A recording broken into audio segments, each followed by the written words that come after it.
One thing, but now you're going to get into the salads, right? Yeah, we are going to get into the salads. The great thing we've been talking about this afternoon is that beer is not just for my belly.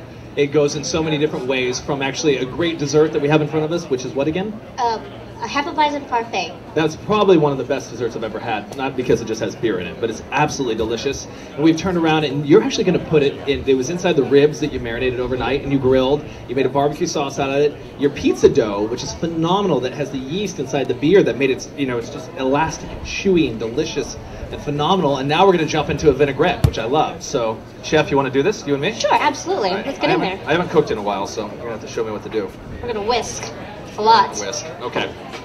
I'm going to take my mic off here.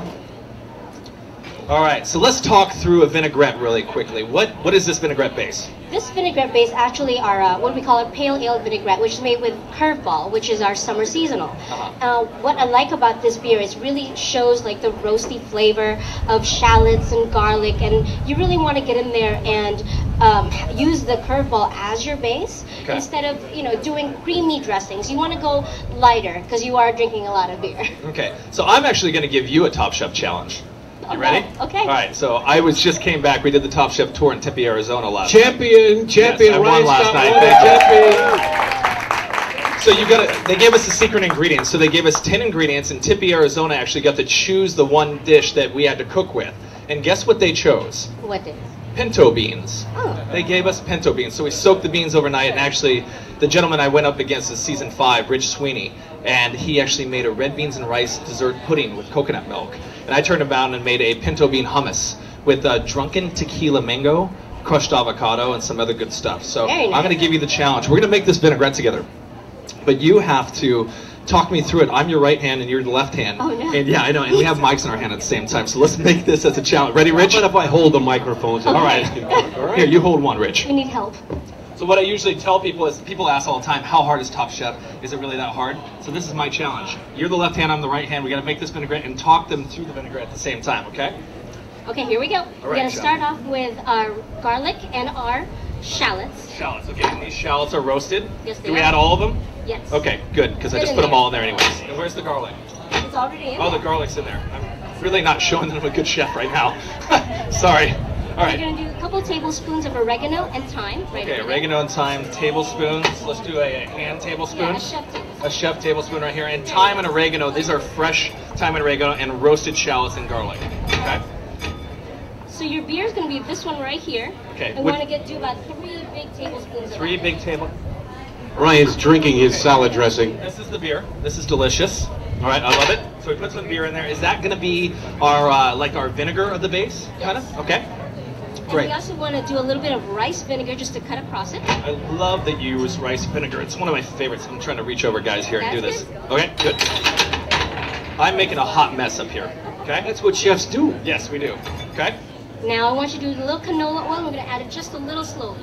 Okay, little canola oil. And the thing we need to do here is we need to emulsify, right? Very, very slowly add it while I whisk very quickly with my left hand. Now look at that. We need a round of applause with the 6-month pregnant left-hand whisker over here.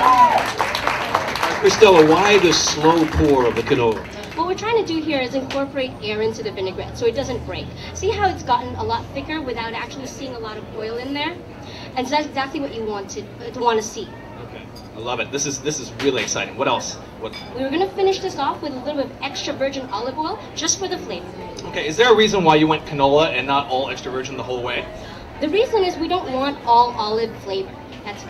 Okay, that's good. Wow, she's a real chef. She's like, that's enough, Ryan. Stop. She knows who she was. Yeah, exactly. She's like, stop adding that. You drank the beer already.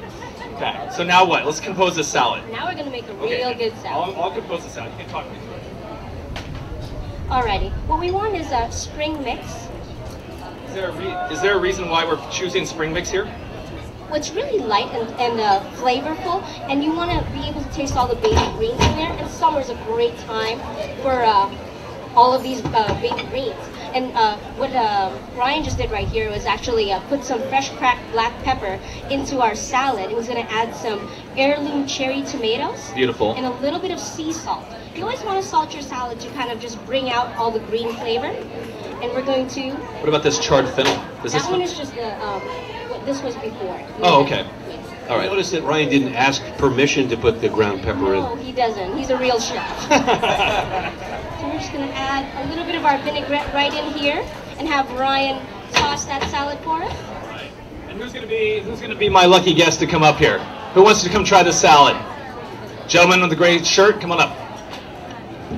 We need some taste testers. Here we are, Pyramid Alehouse, KGO Cooking with Ryan Scott, making the great vinaigrette dressing du jour from the Pyramid Alehouse. And Chef Cristela, oh, that looks delicious. That's really fresh, and it's perfect with every grilling item you guys have. You guys have barbecue out there? I mean, this is perfect. You have an extra 6-pack, use one of those beers and just make this dressing. It's beautiful.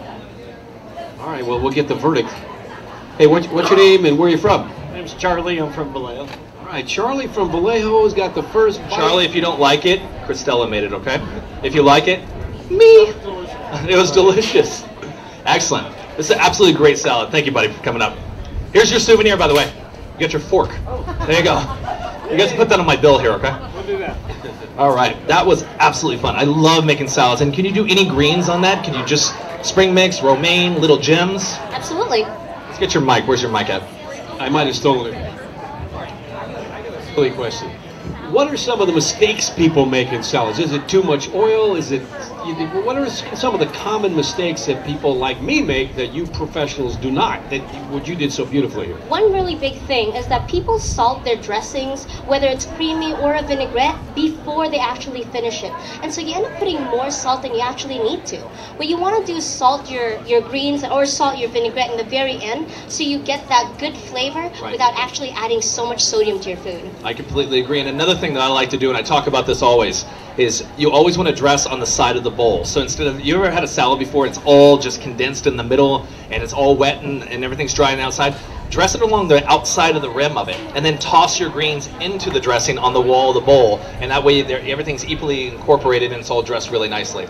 And make sure you drink a beer when you make a salad. That makes the best salad ever. Okay? That's all I got. Well, that's awfully good.